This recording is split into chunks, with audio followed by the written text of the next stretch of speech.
Or here I am at my first attempt at the Happy Camper Whiskey Fireside Chat. That's my daughter being my daughter. My dog being my dog. Yeah, I just thought it'd be a good idea. Well, actually, it wasn't my idea. Actually, some people emailed me and said, "Hey, could you just do a weekly chit chat about answering some questions that are online?" And I thought I would. What are you doing? Oh yeah, that's right. So I got my speaking tour is going to start in a few weeks. So Outdoor Research mailed me 5 boxes of hats. I throw out Outdoor Research hats to the audience, so they mail me a bunch of hats.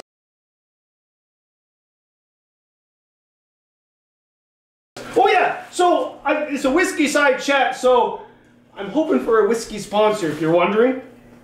What I'm having tonight is just a blend with some ice, because you're allowed to have ice with a blend. Dad, stop drinking whiskey!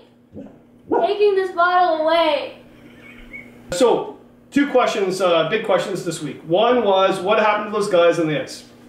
I did a video on these guys ice fishing 2 days when the ice formed, and I was like, this is crazy. The neighbors were going crazy, the police arrived, and yeah, I think difference in opinions. Some anglers contacted me and said, well, you know, they knew what they're doing. There was more than 5 inches after 2 days of -15. A lot of people didn't think so.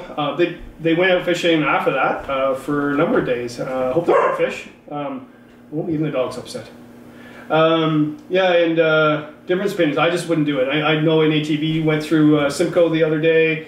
A couple of snowmobiles went through the ice just north of me here on Chemong. Yeah, whatever. So it happened. It was interesting. Social media was really interesting how much interest there was in everybody else's safety and having to save people if they go through. Dog, what was the other question?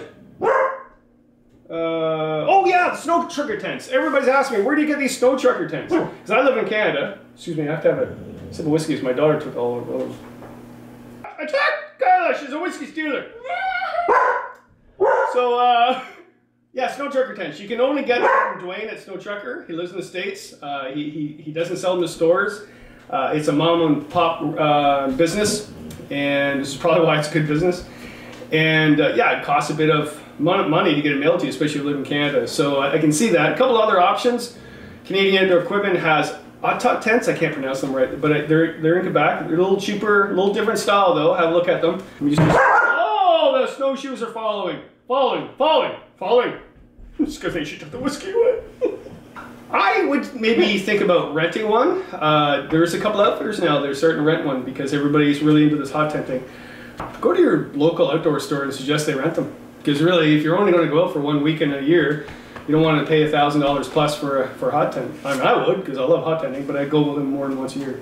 What's going on? Beg, steal, and borrow. I know some friends bought one. 3 of them got together and bought one, so they're all going together, so it doesn't matter if they're buying it together, and that was a good way. I think that was a good way. I really do like snow trucker tents. I have 3. I have the shore wall, I have the base camp, and I have the, oh, hallelujah, brothers and sisters, the whiskey is it back.